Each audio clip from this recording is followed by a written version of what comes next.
most people are looking for some sort of external solution to their problem, whether it be new job, new boyfriend, new girlfriend, more money, new car, new house, some sort of status symbol, more likes.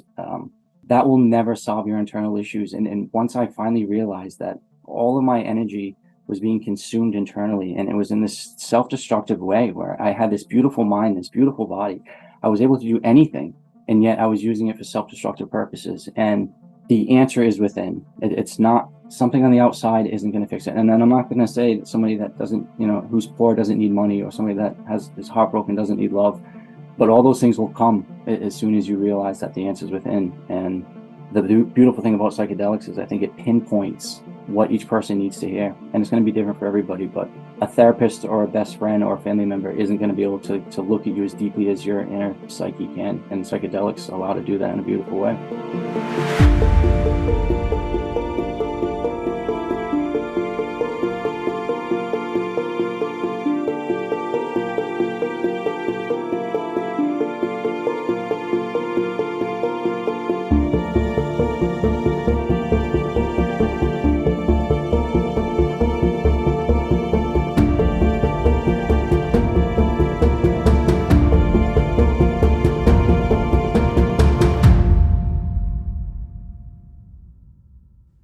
Hi, everyone. Welcome to Psychedelic Conversations. We have Adam Butler in the house. Thank you so much for being with us. It's a pleasure to have you. Thank you. Thanks for your time and energy. Of course. And I would like to share a few lines from your bio for our listeners to get to know you a little bit more. And then we can dive in to your story, which I'm really interested and intrigued. So you are a psychedelic philosopher and passionate DMT psychonaut focusing on mental health, neuroplasticity, self-exploration, tantric sex, and published author of the Butler's DMT Field Guide, which also I'm interested in kind of uncovering, unpacking your book and what you've been sharing in that book as well. So for our listeners, we'll have all the links in the show notes if they wanted to check out your book and some of your work. We'll make sure to have your full information in the show notes. And without further ado, what brings you to this work, Adam? Oh boy, that's a complicated story. I guess the best way to start would be my life before DMT and then my life after DMT. I was raised with a silver spoon. I've had every advantage possible in this world. Great parents, great upbringing, great college education, money given to me by my family, literally the perfect life. And then everything kind of went south. Over the course of, say, 2-3 years, everything just collapsed. And in hindsight, 100% my fault. I was an alcoholic who had some major mental health issues. That's really the only way to say it. And through a series of horrible events, which now I can say were life-changing in a positive way, I was brought to psychedelics and started with doing mushrooms and doing pretty heavy doses, 5, 6, 7 grams. And I was comfortable being in that psychedelic space and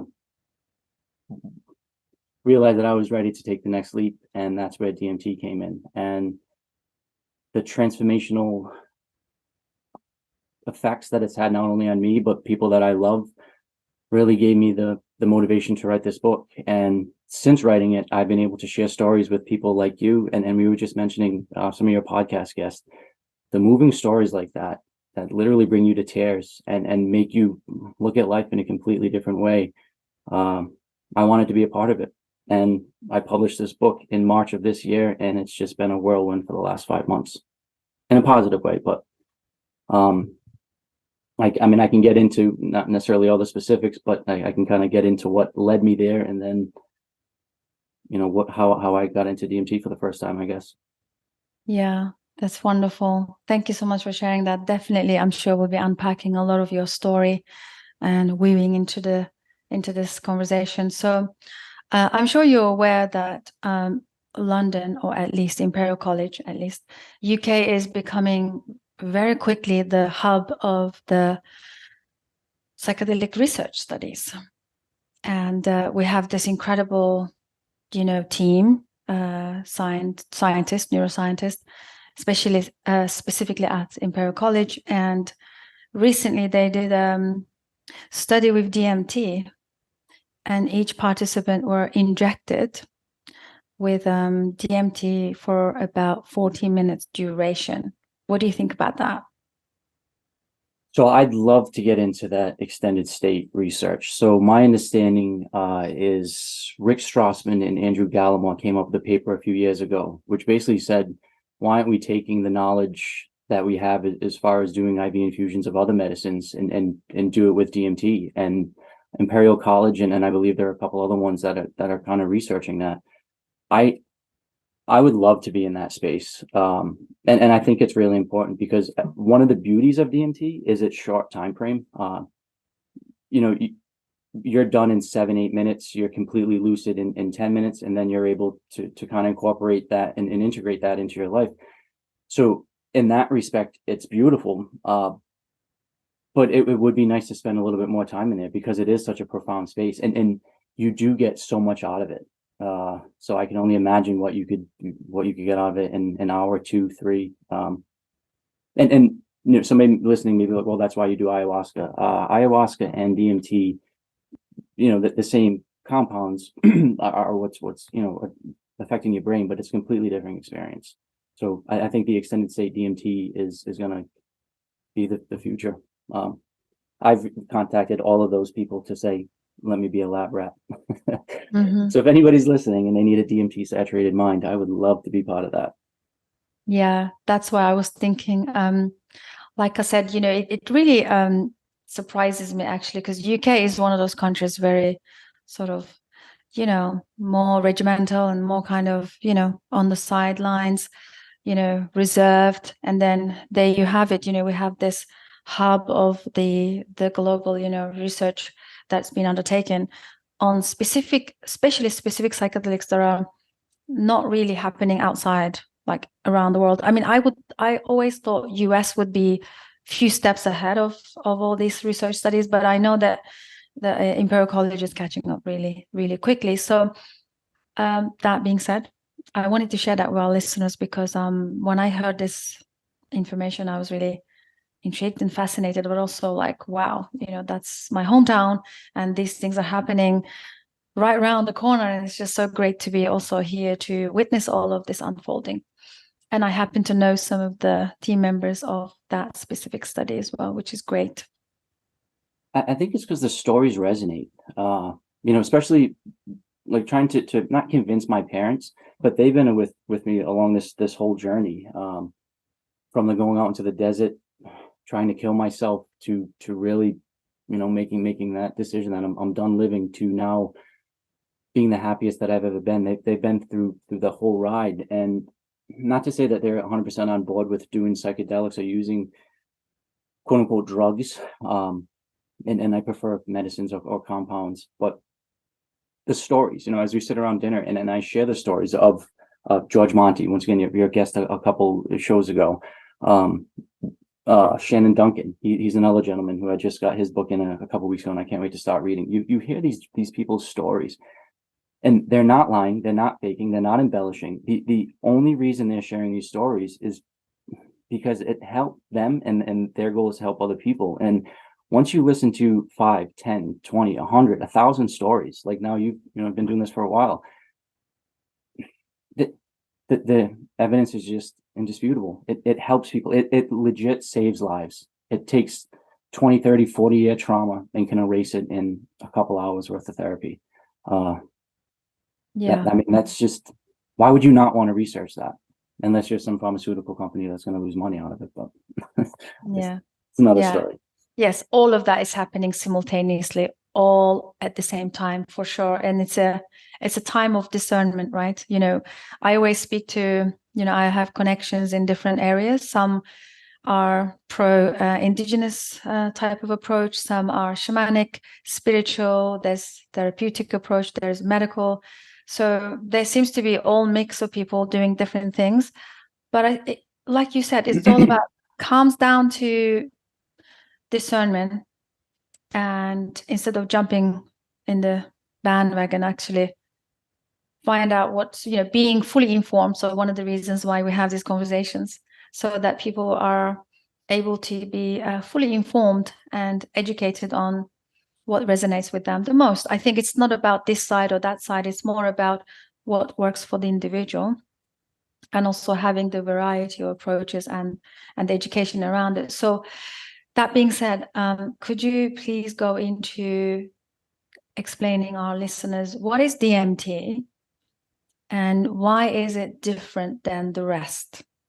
Sure. So DMT stands for dimethyltryptamine. So I would say what separates it is the fact that it's endogenous. And all that means is that it's created naturally in your own body. And that's what in the mid 90s, that's what Rick Strassman, he said in his book, that's what really got him to study that compound instead of other ones. Because why was it being pulsed at near-death experiences? Why was it being pulsed right before death? Why were they finding it in embryos, at certain stages?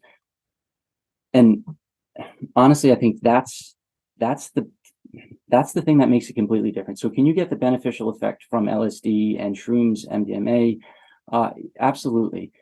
But when you take those compounds, you feel not necessarily poison, but like if you do a high dose of shrooms, you feel that poison start pulsing through your veins. And it's not necessarily uncomfortable, but it's a foreign chemical going through your body. If you do it with the intent of having that trip, then it's something that you can kind of handle. But DMT, the first time I smoked it, it was just amazing how familiar it was. It tasted so familiar. It smelled so familiar. Your body metabolizes it so fast. And once again, that's why you're in and out in 7-8 minutes with no hangover, no residual lag. You don't need a day to recover. For most people to take 6, 7, 8, 9, 12 hours for a couple tabs of LSD, I mean, you've got to set aside a weekend or take time out of work, where this DMT is almost like you get your food, you get your water, you get your extra extraneous DMT, and it feels so natural, even though it's such an experience that's way beyond your normal senses. It does feel very natural. Yeah.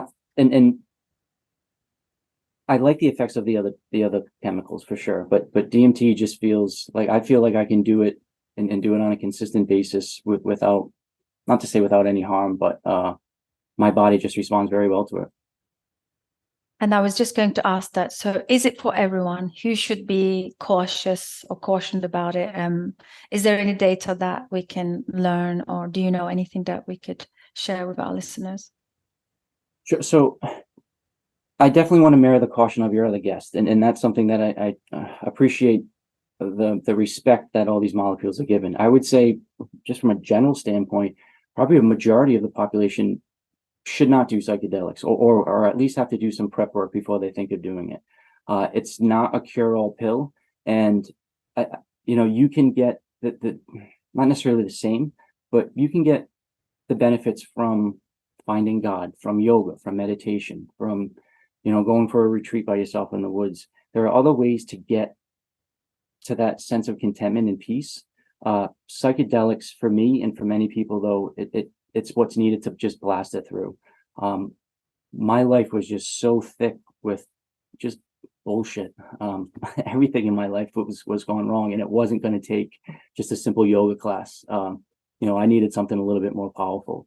So for the person that has tried other medicines or kind of are at the ends, their wits ends, I think some of these molecules can certainly help them.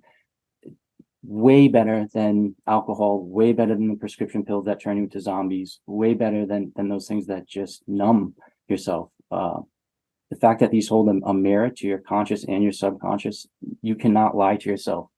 You can deceive a therapist, you can lie to your doctor, you can lie to your best friends.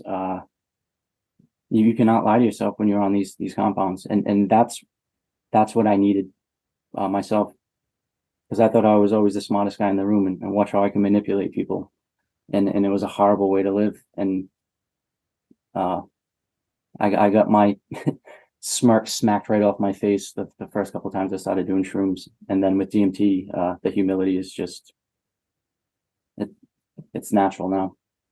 Yeah. Yeah, I like that you mentioned you needed having a really coming from a very hard life experiences, choosing something equally powerful for that kind of intervention. I've heard this before. I think I mentioned it in one of our conversations with somebody. I heard once that people who choose to work with specific compounds and psychedelic medicines, they say that the type of person who would go for which specific psychedelic medicine based on their life experience, based on their trauma. So the deeper the wound, the stronger, the more powerful the medicine they go for. Do you agree? Yeah. And in my case, I had access to DMT for probably 4 or 5 months before I actually took it.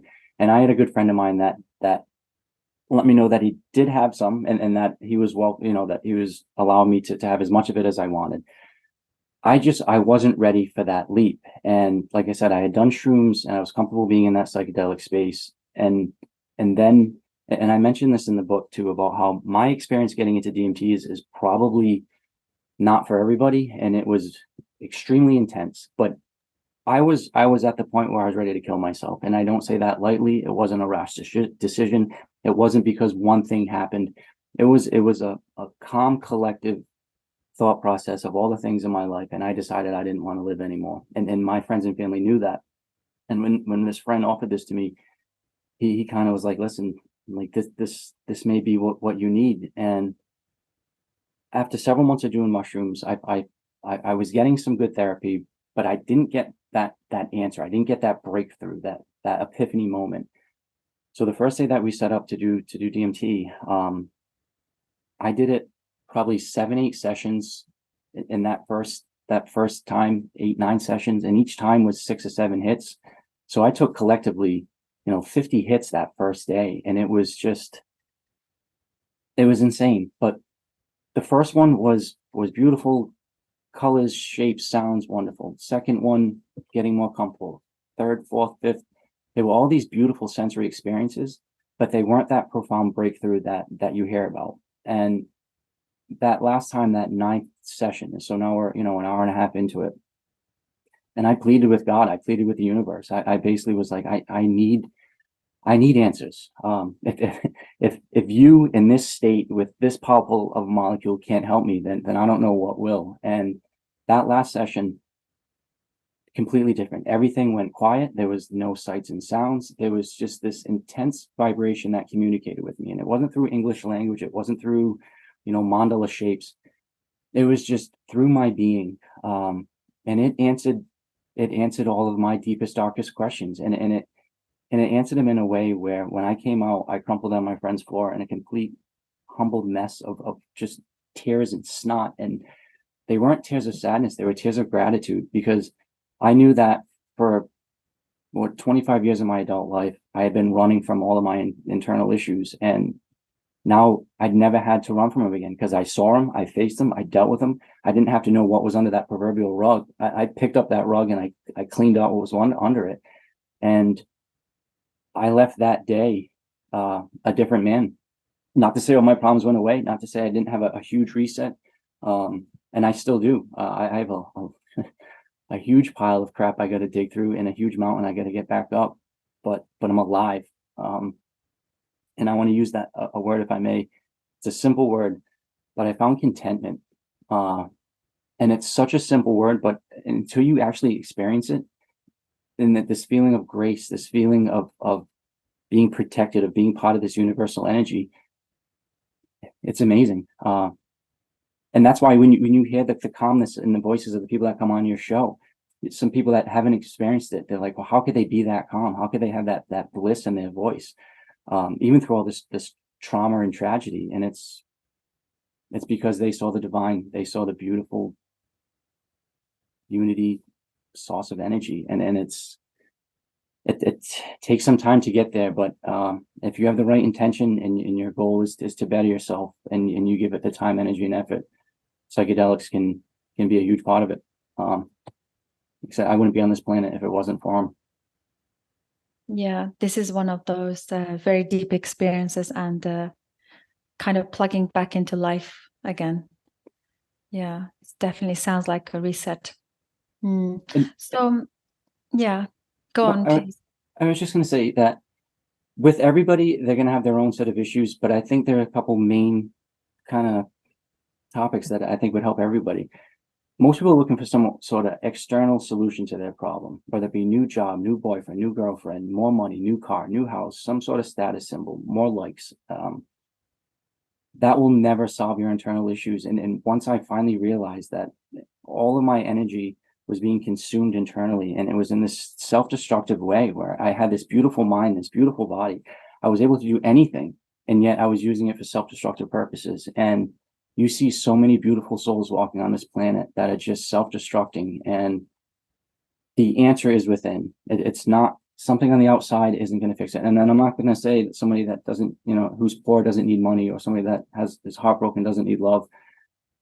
But all those things will come as soon as you realize that the answer is within. And the beautiful thing about psychedelics is I think it pinpoints specifically and subjectively what each person needs to hear. And it's going to be different for everybody, but a therapist or a best friend or a family member isn't going to be able to look at you as deeply as your inner psyche can. And psychedelics allow to do that in a beautiful way.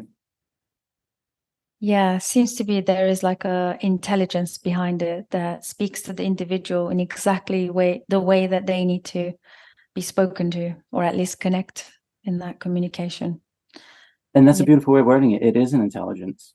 And I don't think it necessarily has to be defined. Does it have to be from a spiritual sense, or from a religious sense, or from a scientific or medical? However you want to describe it, it's there and it's real, and it's amazingly powerful. And Yeah. it's something unique to our five senses. It's something alien. It's something, people use as in another dimension, or is it, you go into different planes, or I don't know enough about quantum physics and mathematics to tell you exactly what dimension you're in, but you're experiencing this universe with way more than your five senses.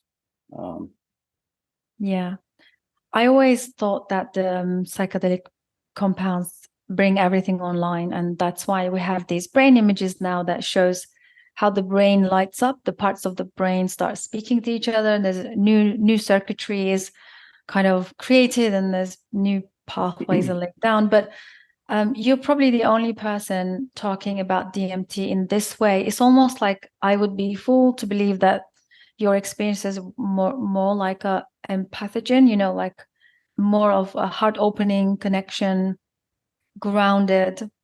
Because usually what I'm seeing, obviously I like to be a researcher on each of these substances, and what I see online on social media and all these other platforms, people are talking about DMT as if you do something and then you see these entities, like there's massive, like huge levels of content out there about DMT entities and the machine elves and the jokers. All of these visual things that happen to people on DMT. It's almost like you're bringing in something very unique. You're bringing in, yes, they are there, but then also the purpose behind it is not to be entertained and amused by it all, which may be the thing for some people, which is absolutely okay. We're not judging. It's absolutely fine. If that's your thing, that's absolutely fine. But then I sense and I hear in your sharing that there is a much deeper purpose behind you, experiencing, at least choosing this medicine to work with.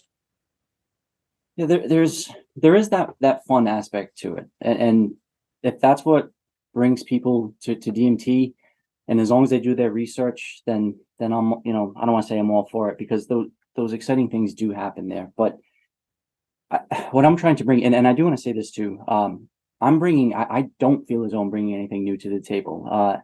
I feel like I'm just a mouthpiece and a voice, and these stories have been being told for thousands of years. As far as the power of DMT and ayahuasca, once again, I'm just trying to share the recipes in my book. They're online. They're easily found. What I maybe bring somewhat different is I'm 100% okay with being raw about all the crap that's happened to me. Once I started sharing my stories and letting other people know, listen, this is my wound, this is, and I, because I had it all. I had the fancy cars, the multiple houses, I've traveled the world. I had the six-figure jobs. I had all of that. So having all of that removed from me just put me on a place where I looked at people in a completely different way. And I never judged anybody before, where before I would look at people and think, how could I use them? What could I get out of them? How could I manipulate them? What way could they serve me? And it's horrible, and it pains me to say that now. But because I'm 100% opposite that now, I can say with confidence that my humility and sharing my stories and my rawness have allowed other people to open it up. And then, I have grown burly motorcycle, gang members hugging me, crying about their darkest pains. And it's amazing how people need love. Ultimately, they need to be heard. They want to be respected. And people just don't want to share their pain because they feel like they're going to be judged. And as soon as I let people know, hey, listen, I'm going to tell you everything horrible about me, so you can judge me, and now you know all my deepest, darkest secrets. So now let's share. Let's help each other move forward past this. And it's amazing the stories that I've been entrusted with. It's amazing the love that I've been given from other people, and I've been able to give back to people. And psychedelics just take down that veil. That there's nothing to judge anybody else on except that their integrity, their character, their humanness. Where, I don't know, I used to focus on the ugliness of the human species, where now I try to find the beauty of it. But it's only because of exposing my darkness and dealing with that, doing that shadow work, doing that deep, and maybe, to your point about what's the intention. Is it for pleasure, or is it to do, some dark therapy? And you have to do that therapy first. And it's an awesome part of the narrative once you make it there. Yeah, agree. And what do you think? What do you think? Most people are not open to. Do you know? I have a concept for that. We say basement decluttering. Oh, I love that term. I heard you just describing that with another guest, and I agree 100%. You have to get rid of that clutter. My girlfriend and I, she's the young lady that wrote in that book, Alicia. So, mother of three, occupational therapist, highly educated, bunch of crap going on in her life, and DMT helped bring her around too. And if anybody that reads my book, I think her words are probably the most beautiful and poignant in it. So it seems like life, just as you go through it, just builds up so much plaque, and you just get bogged down with all of this stuff. And I think DMT blasts that plaque away. So not only, can you receive that beautiful light and energy from other people and from the universal source, but you're able to express your own beautiful light. And that plaque just gets so bogged down. And once it's removed and people can express themselves and show their true selves, that's awesome. And I think it's a huge part of this main shift of, it's not blue team, red team. It's not them against us. It's not anything about color or race. It's just, man, let's get through this together. Like, there's enough resources for everybody. There's enough love for everybody. Like, we don't need to be at each other's throats. Yeah, agreed. So there's always, so for me, the $1 million question is, how do we get someone to take that first step into that basement decluttering? Because that seems to be the biggest gap. Do you know what I mean? So how did you tackle with this issue? By just showing up and embodying the process and the work in yourself, in your life, in your spoken word? Like, how did you, because I know that humans do trust, and humans are very much, they feel it, they connect to someone who's already a few steps ahead doing this work, and they get inspired. So we meet lots of people in our community. They're willing, they're very open, ready to go. And then we have certain, members that are quite resistant, quite closed up. And then there's more softening is required, so to speak. So how do you address this thing, that the void between taking that first step into the decluttering process? Research and education. I think there's so many people that are studying this now that it's not my word or Susan's word or your past guest's word. There's literature now that are proving it. You talked about the brain coherence. Joe Dispenza's been doing a lot of work and proving that through meditation, through calming your body, you can get to these brain states that are basically meditative and similar to these DMT states. So, how does somebody get into it? I think there's probably a couple avenues. Either you've hit rock bottom or you've had some major trauma where your life just got shifted and there's no other way. And maybe you've tried alcohol, maybe you've tried all the pills, maybe you've done all of these things. And like me, it was the last case. It was, I've got nothing to lose. So if I fry my brain, I was fine with it because either way, I was, like I said, I was done with it.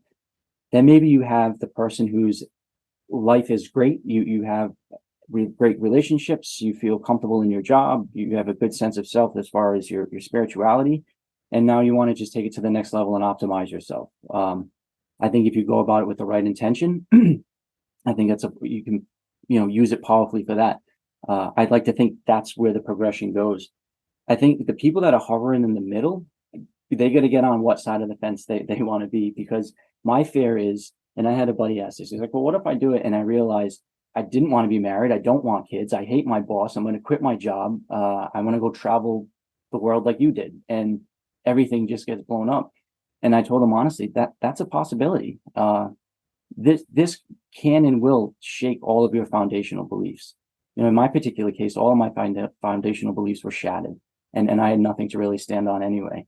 But and maybe so on the opposite side, for the person that is so sure about their foundational beliefs and they've done the work and they've gone, have been in that space for years, these psychedelics can I think accelerate that.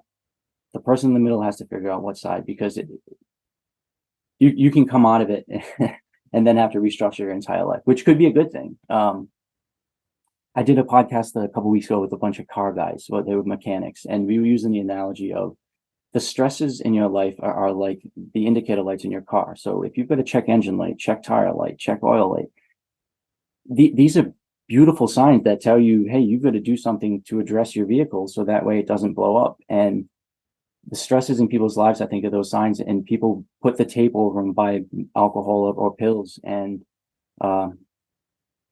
that's not what you should do. And that the psychedelics, if anything, allow you to plug into that diagnostic computer and address everything. And there may be some stuff in your diagnostic, run out that you don't want to hear, but I guarantee you won't regret the process. It'll be painful, but you'll come out a better person, and you'll come out like your other guests, just so willing to help one another. I mean, I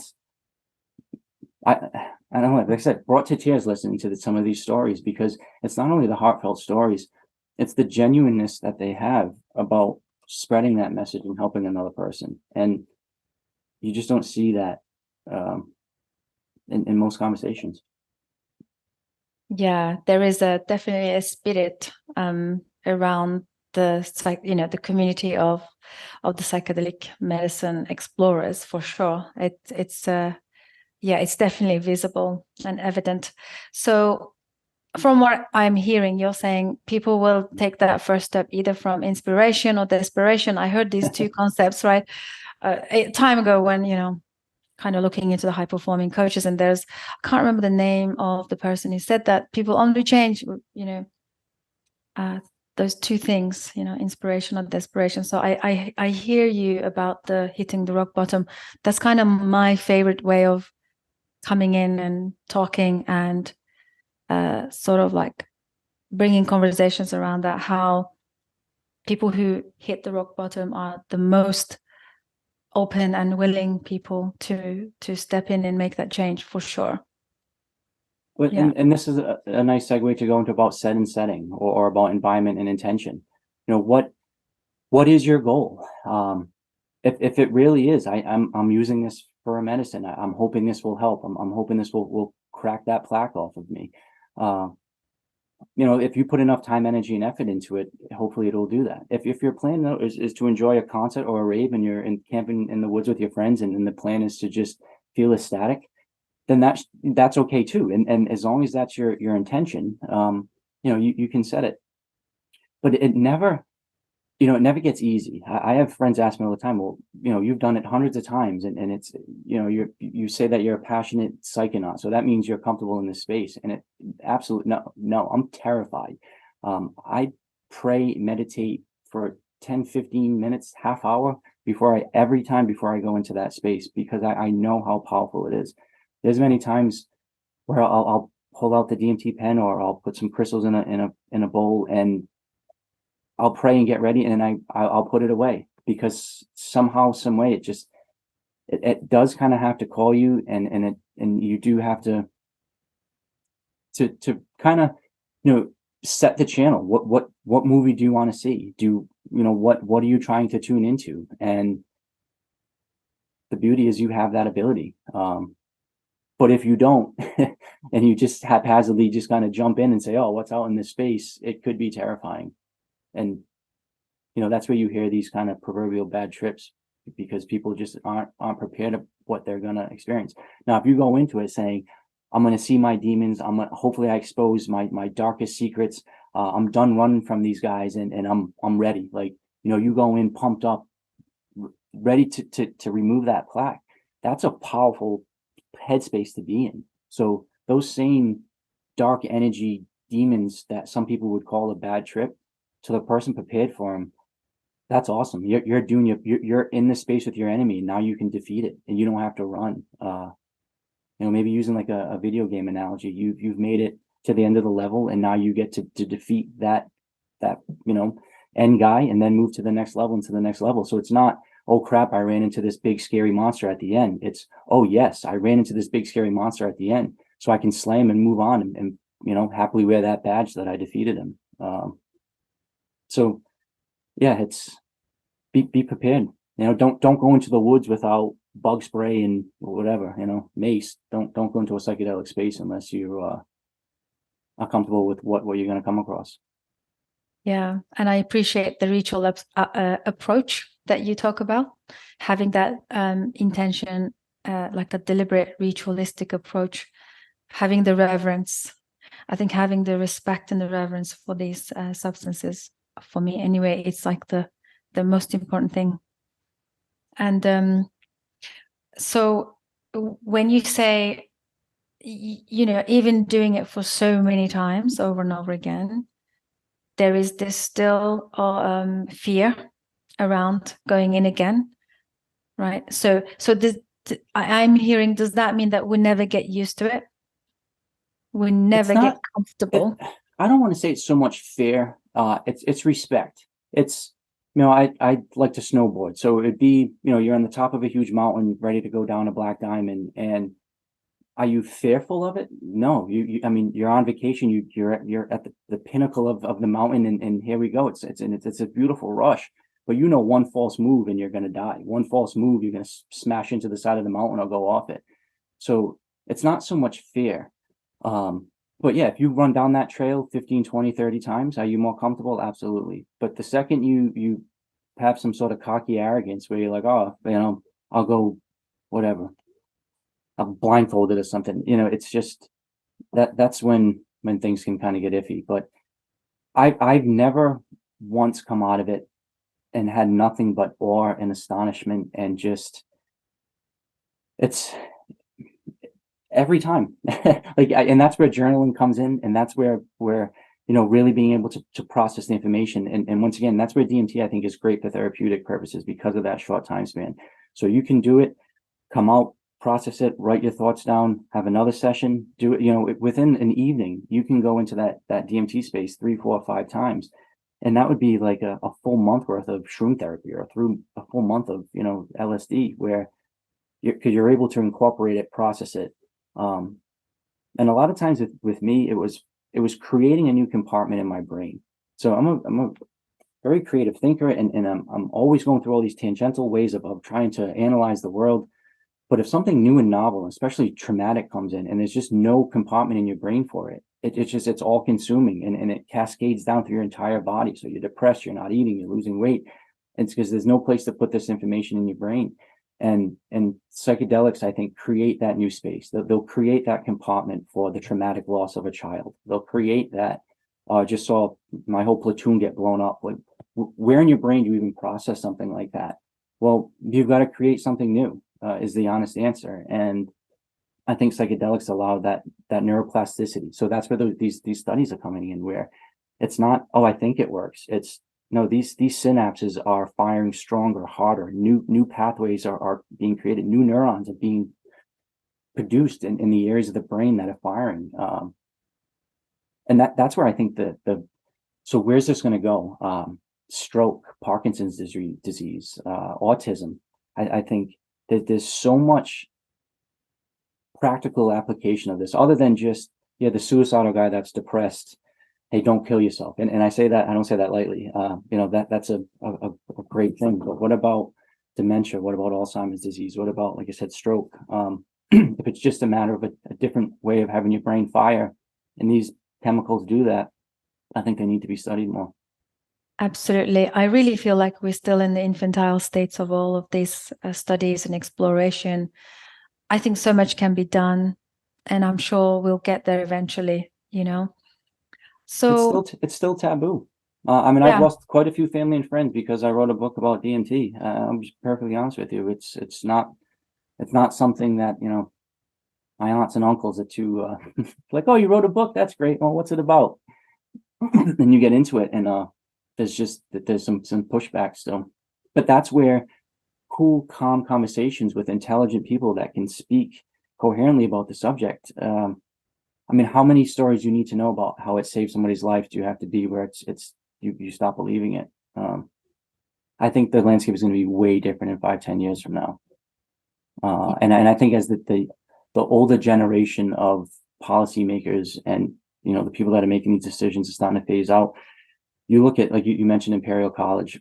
There's several colleges in Canada, a couple in the US as well, on the East and West Coast, that they're PhD students. There's hundreds of them that all working on holistic health, all working on how do you approach, living a healthy lifestyle without pharmaceutical drugs and just masking the problem. And I think, I'd like to think the next generation is going to help us. I'm kind of that, bald gray beard guy. So maybe my words of wisdom will help the younger people, but I really think it's going to, I think it's going in the right direction.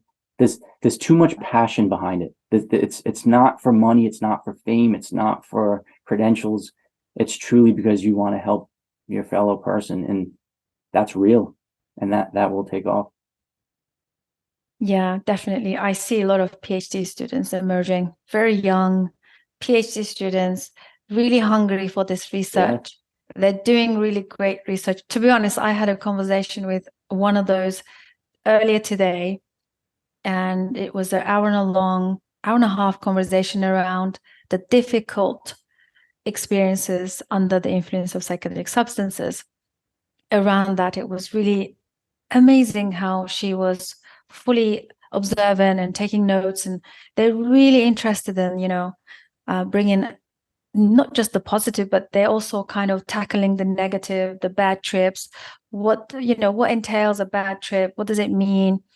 What was the setting? How did it come about? All those things. I think we are definitely at the precipice of what's going on at the moment. I remember Rick Doblin talking to somebody, and they said, how can we move fast forward in this research studies in education on psychedelic substances? And he said, we might have to wait one generation to die, because those are the guys with the stigma, negative association, and they are authority figures in decision-making chairs. And he said, when they start to pass over, the younger generation is willing, open, and they don't have the deep negative stigma around these substances. Kind of sad, but he's actually talking the truth. If you think about it, at the moment, yes, we have this incredible research studies are going on around the world, but then we have similarly, in direct proportion, we are still dealing with a lot of stigma and negative, connotation around this. So there is that. Sadly, that's the truth. And I know that the new generation will probably take it to a next level, whatever that means in research, in education, in information, right? I think, yeah, no, I agree. And that's going to be a hurdle, but I think there's an easy solution to getting over that hurdle.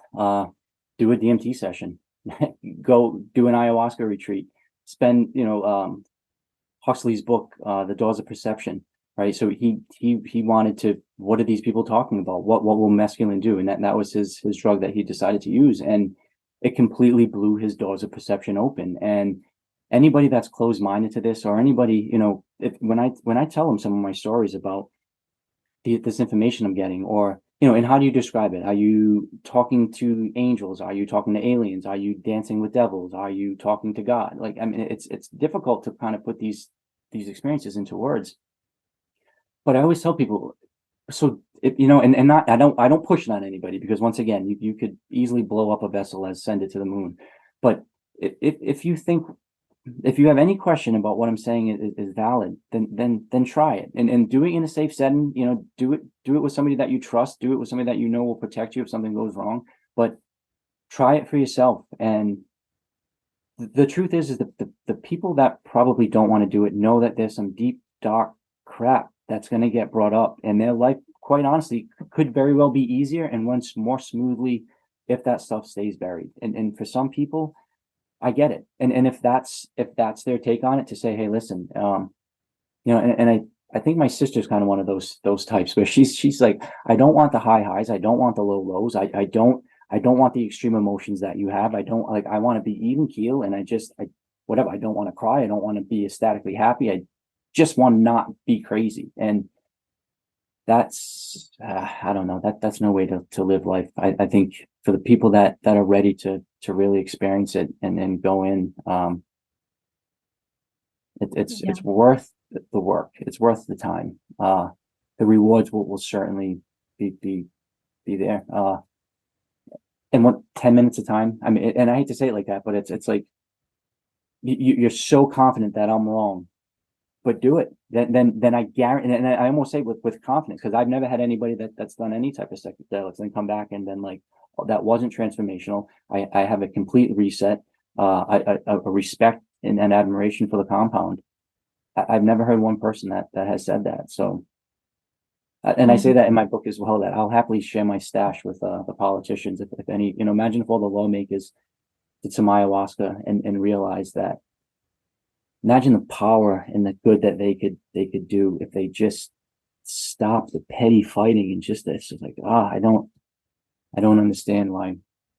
Yeah, I understand. I appreciate. It's way worse in the US. It's just, it's horrible. It's like, I can imagine, and I definitely appreciate your passion behind it, because US at the moment, I speak to a lot of, I have connections in the US, and they always say, US, we have a lot of trauma. We've got a lot of work to do over here. I hear you. I hear that in your voice. But with one condition, we need, for those politicians, we need people who have done the work and they understand it, to keep them accountable and make sure they are with them the whole time. Because I also speak with people that also understand the psychedelics can amplify the ego states as well. So there is that. So we need to be really on top of this to make sure that we don't create another monster instead of this monster that we already know. Do you know what I mean? What are your thoughts on that? So I've been asked that question a couple of times about, is the elite class using DMT to control the lower class minions, and can you use it for nefarious reasons? And the short answer is yes, unfortunately. I think that, and so maybe this would be a good time to maybe talk about some of the positive aspects, other than just trauma medicine, the beauty of it. So DMT in relation to art, to music, to lovemaking. I have a chapter talking about transcendental sex. what that can do for relationships. Can it be used for a whole assortment of reasons? Yes. If you were trying, if you were some horrible narcissistic person and you were trying to control people, could DMT give you more tools? And yes, because you're going to be able to see into these other people better. You're going to be so. If you're a scumbag, you're going to be a super scumbag on DMT. If your plan is to screw over people, yeah, DMT is going to help you figure that out, unfortunately. But I would counter that with the people that are doing the positive work, the people like me that would counter that. I think we have it, and I'm comfortable saying that the masses of people would far outweigh that nefarious, upper elite class. But yeah, I think, and I've got to that point now where not that all my inner work is done and that I'm a fixed, cured human. Not at all. I think this is going to be a lifelong process. Excuse me. But do I use it for creative aspects? Absolutely. Even before I go to the gym, sometimes I'll do a session to feel how the blood's going to flow in my body, how the oxygen is going to flow through. Having deep philosophical conversations with friends and people that I appreciate their intellect. How much deeper can you go using psychedelics? Like I said, if you have somebody that you're in an intimate relationship with and you can bring it into the bedroom, that experience, take everything euphoric and ecstatic about sexual interaction, then times it times a million, and then, layer shrooms and DMT. And, there are ways of taking it and using it, for good. And Andrew Gallagher, I mentioned him at the beginning. He just came out with a newer book, and he mentions DMT, and he tries to refer to it as a technology. Not necessarily as some plant-based medicine, and ultimately, yes, that's the source. But let's use this as this. This is a technology. This is allowing us to get into different realms, different dimensions, different ways of seeing things. Imagine if every artist could see like Alex Gray. It's every musician could compose like a Reggie Watts, or it's amazing what could be expressed through the creative person using DMT. I appreciate that a lot, actually. Currently, we have been having conversations in our community about when do we get to move past the healing, the trauma healing, because that's why I appreciate what you're saying. I feel like these substances or the medicines can be also for expansion, consciousness expanding, creativity, maybe potentially tapping into the human potential that we don't even use, probably the large percentage. And then, because currently in this wave, I feel like we have been too obsessed with healing trauma. So almost I want to say, what about healing from the healing crisis, right? There is this crisis of needing to be healed from trauma, and it's also being weaponized in some way to torture each other even more. So there are people actually using it to go into more of that victim, and then it causes more suffering and then carries on. It's just another layer of human dysfunction. So I love the way to look at these substances. Okay, let's look at it as a levels of work. Yes, you do the basement decluttering and then you move past it. You don't stay there forever. There is no processing forever. We shouldn't be processing forever and healing forever. So when do we get to be a grown-up? Because everything you just said earlier sounds like a very grown-up way of using, or at least approaching to these substances. So that also needs to come into the mainstream. So you can appreciate the engineer trying to come up with some logistical problem, and not being able to solve it for months and months and months. So you clearly need a new way of thinking, or some research lab that is just that they're banging their head against the wall, not getting the results that they think they should be getting. That's where, if you're using your five senses in a normal, waking state, and you're not getting the response or answers you need, do you get an extra 2, 3, 4, 5 senses in addition to your original 5 being expanded? I don't know what that number is, but you see sounds and taste colors and feel vibrations and get information passed by shapes. There's so many things that happen. So put that in any type of academic setting, scientific setting. You think about the Olympic athlete that is at the pinnacle of their career, and they're so tuned in with their body, but they just need that one little extra connection. What else can they? It's not extra training. It's not more time in the gym. It's not better nutrition. It's not, so what is it? And I think psychedelics could unlock that extra. I mean, you tap into source, whatever you call it. And for any artist, whether, people always talk about being in the flow state, and I carve wood, so big like totem poles and things like that. There's been times where I've sat in front of that tree for hours and hours and hours, and nothing will happen. And then the times when you'll carve for 10, 12 hours, not even take a break, and you look back and you're like, oh my God, how did that happen? And you're just in this flow state, and you have this out of body almost experience when you're in that flow state, and you don't have to have psychedelics to do it. Psychedelics allow that flow state almost instantly, and you just let it come into you. And I think that has applications for a lot of things.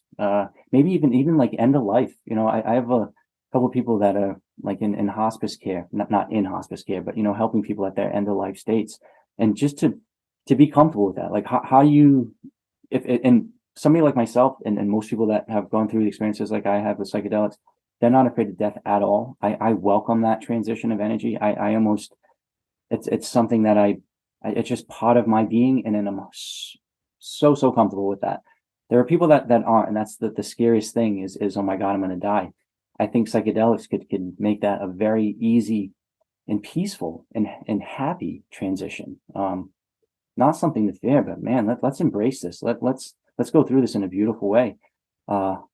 I know that's how I would share with my loved ones. Now, whatever the laws are, whatever the medical professionals say, I know it would work. Yes, absolutely. I mean, one of the studies actually initiated the revival of the psychedelic renaissance, was the John Hopkins study on the end of life experience, right? End of life, the terminally ill group of people. That was the first study that was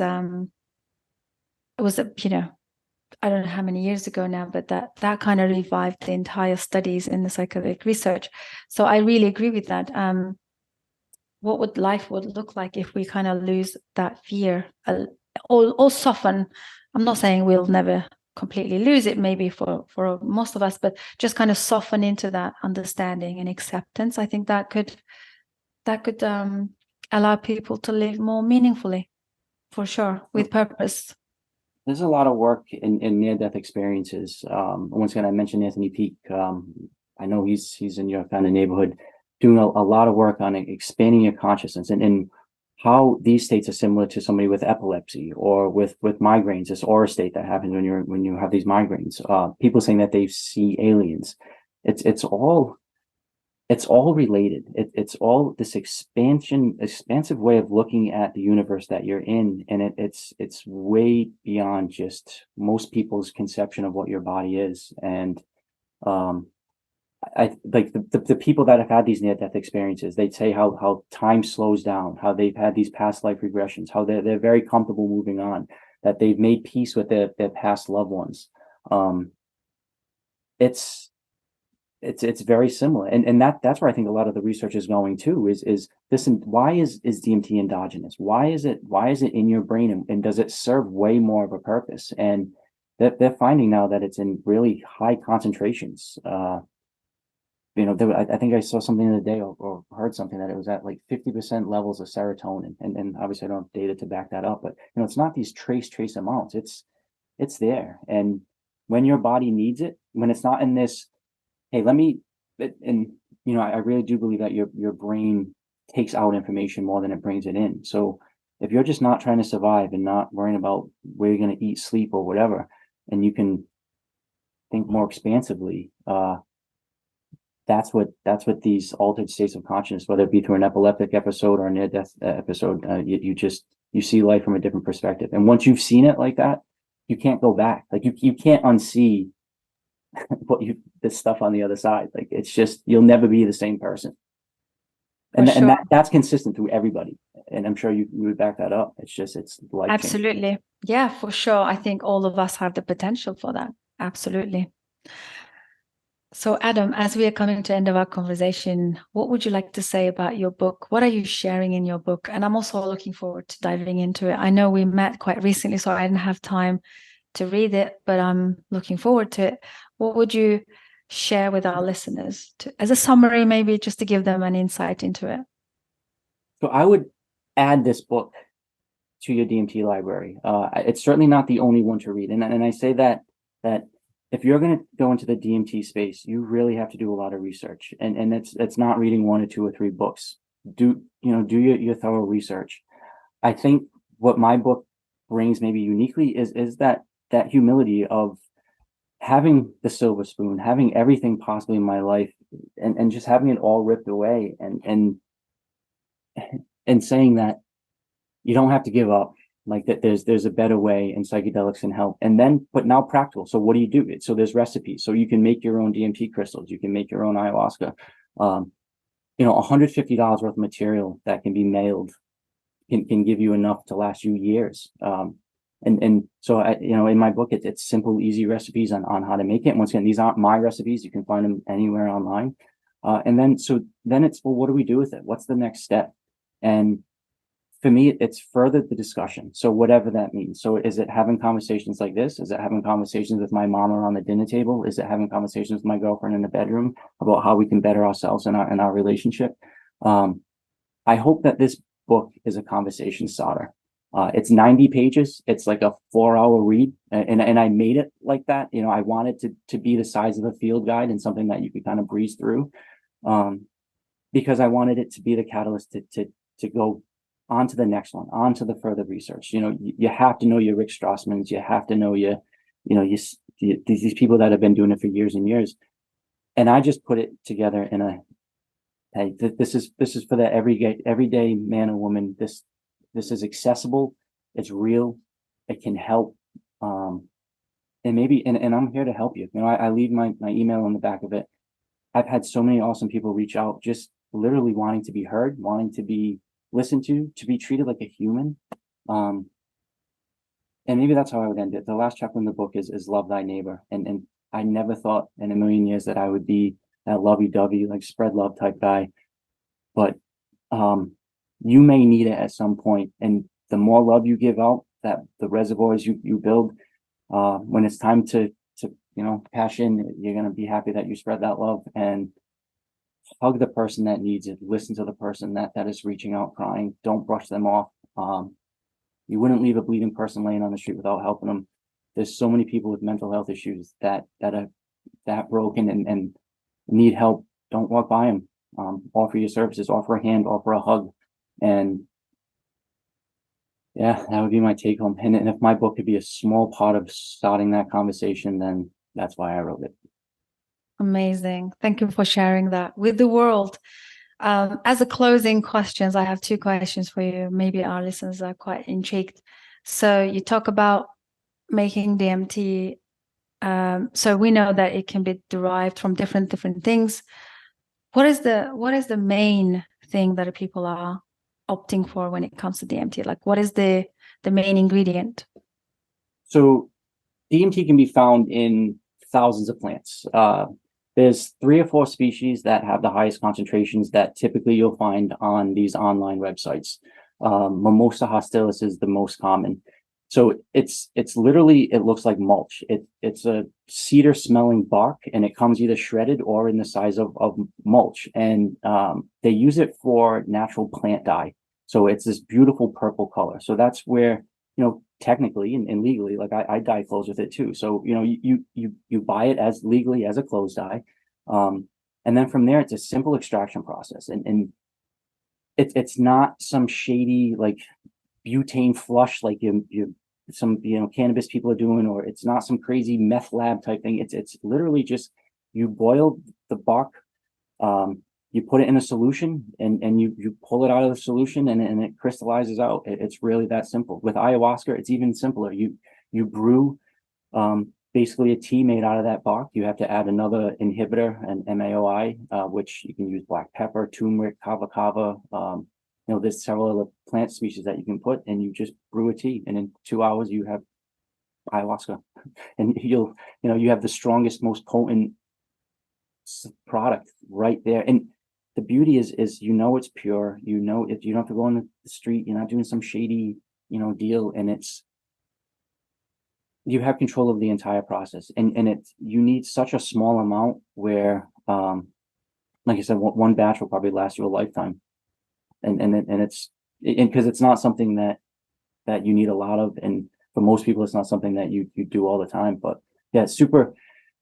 And each country obviously is different from the legalities of it, but each of the websites that sell it will say, this will ship to the US, this won't, so they make it pretty easy. All you have to do is do some research, but there's several online companies that will mail that to you. And each one of those websites, typically they have a really good breakdown of what each one of the products, why they're selling it. And then the recipes are just simple 6-7 step recipes. I understand. What about the changa? What are your thoughts on changa? Because I thought DMT mostly known as from like mix of plants, made out of mixture of plants. I'm not sure if that's correct. So ayahuasca technically is 2 ingredients. So it's a vine and then the DMT root. But there's a bunch of different snuffs, that the indigenous tribes would use to blow up your nose. There's other different types of drinks, that you can make. And I would suggest trying all of them. And this is where too, what's a proper dosage? So, do you take a cup? Do you take 3 cups? Do you take 1 hit? Do you take 5 hits? And it is going to be different for everybody. And I think that's where, you have to do some self-exploration. The 240-pound guy is going to be different from a 120-pound guy. Somebody that just ate a full meal right before drinking ayahuasca, as opposed to somebody that's been fasting for 3 days. There are a lot of variables that go into it. I think you find that level, what that works for you. Yeah. Do you cover all of this in your book? Because obviously I like to put the disclaimer out there, and I've never been the one to advise to explore like self-exploration. I'm always cautious just because how important it is to have someone there with you, just because you don't know how your body will react or how you would react to the medicine. So it's always important to have a guide or a sitter or somebody there with you. What are your thoughts on that? I think that's also very important when it comes to exploration, right? And I'm glad you brought that up, so that way I could clarify that as well. Not for everybody, not a panacea. Definitely, once again, it's do your research. But I think if DMT is calling to you, and a lot of people, that's kind of what they say is that it was exposed to them. As soon as they needed it, it was kind of put in their lap. If DMT comes to you, give it the respect. Do your research.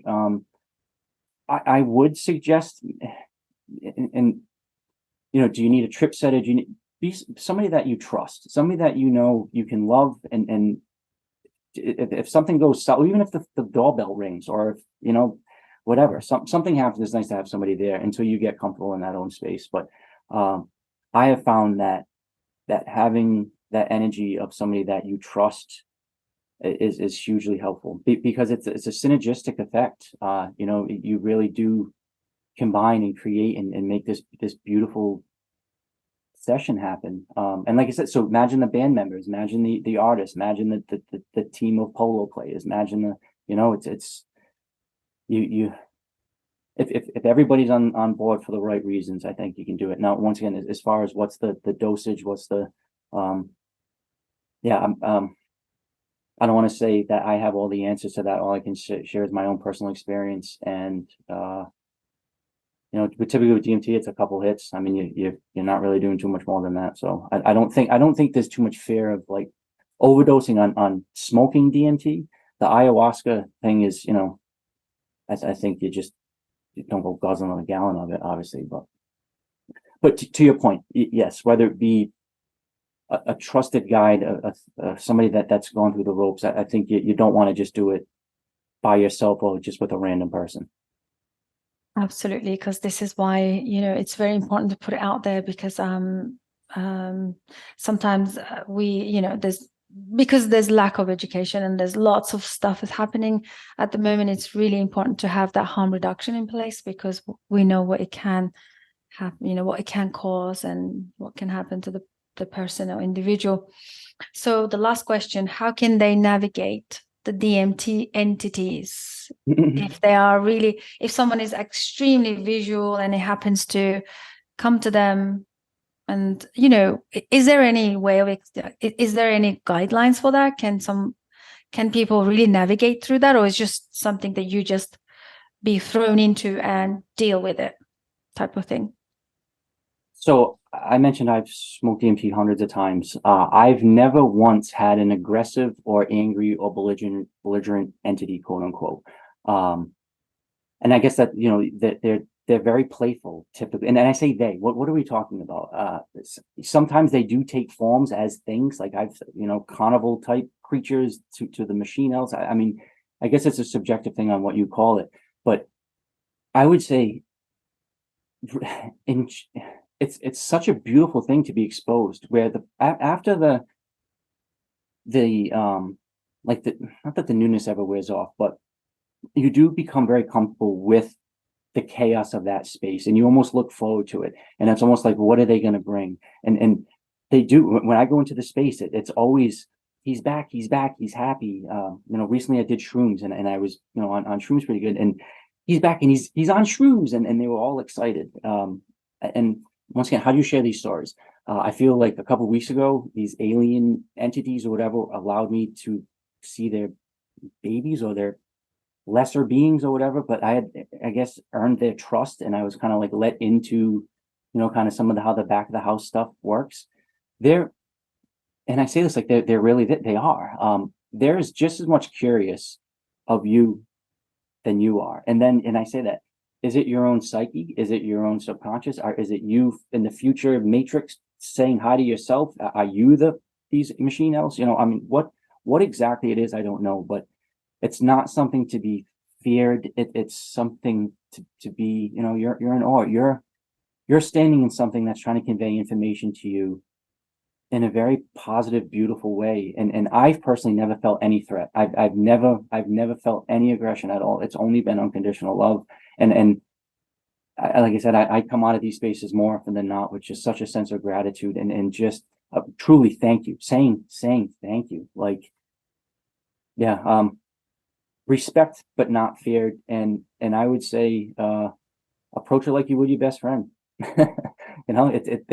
It's not, it's a beautiful space to be in. Okay, understood. So, I wonder what we have all these, academic people, or for that matter, all these physicists and, all these people that are really researching deeply into consciousness. And, now we know most of the concepts around, the universe is mental, the cosmos is mental, it's all in your mind, everything is creation of your mind. I wonder how they would feel when they hear you talk about, there are external entities out there that are communicating with you in these experiences. That's really intriguing to me. I wonder what they would say. I think so I was a trained scientist in my prior life. I was an entomologist. So I studied insects and was, complete bug geek. And I was an atheist. I didn't think there was any, but you can't be a scientist and a religious person. And then I studied all the world's religions and became super spiritual. And I think like science and religion are trying to explain the same thing, which is this beautiful, wonderful world, which truly can't be explained. One's using scientific words, one's using religious words. I think it's kind of the same thing is whatever words you wanted to use to describe this space, it's a matter of semantics. It all comes down to the same thing, whether is it external, internal, subconscious, your true conscious, what is it, your own brain creating it? I don't think it matters. I think the results are the same and the answer is the same. It's true and real to me, and more true and real than anything I've ever felt. And anybody else will say that same thing. So is it a construct of my own brain? Am I receiving energy? I don't know. I can't say, well, I've got the answer and I'll ask tonight when I go in my DMT space. I really don't care. It's like, do you need to know where your cell phone signal comes from? Do you need to know how your radio? No, when you tune in, it's there. And this is there, whether it's my own brain as the receiver or I don't know. And I don't care. Because it's a great way to, then once again, that circles back and a great way to end it with contentment. That way of thinking allows for contentment, to be beautifully in the present now, to not be anxious about the future or to be fearful of shit that happened in the past. It allows you to be here, and that's it. That's the goal. That's contentment.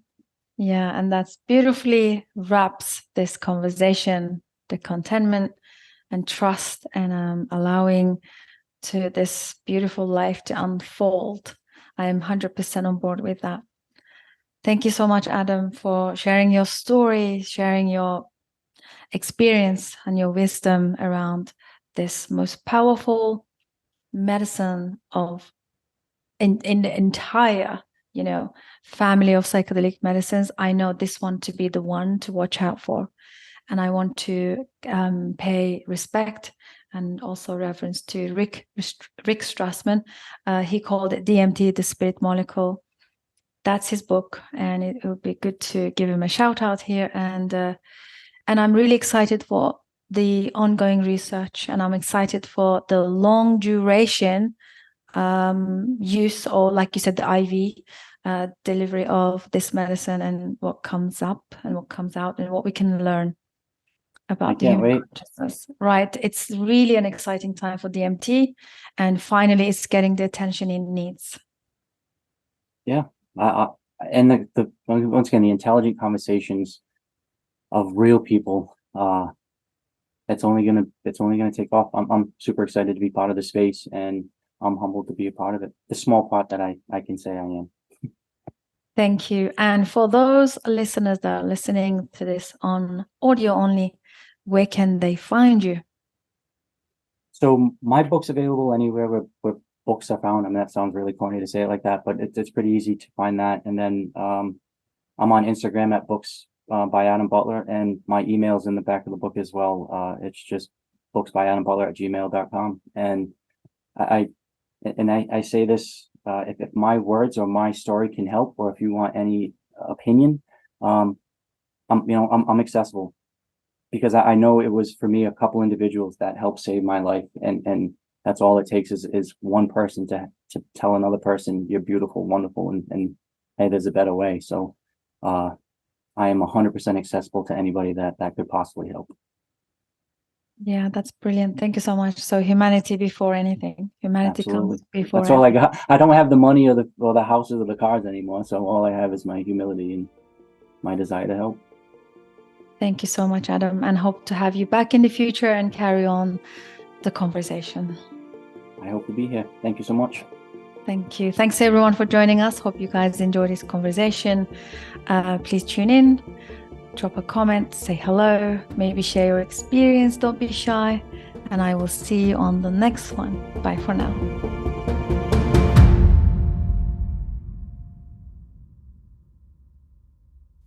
Thank you so much for joining us. Psychedelic Conversations podcast is designed to educate, inform, and expand awareness. For more information, please head over to psychedelicconversations.com. You can also share with your friends or leave a review so that we can reach more people. You can also join us in our private Facebook group to keep the conversation going. This show is for information purposes only, and it is not intended to provide mental health or medical advice. Thanks for listening.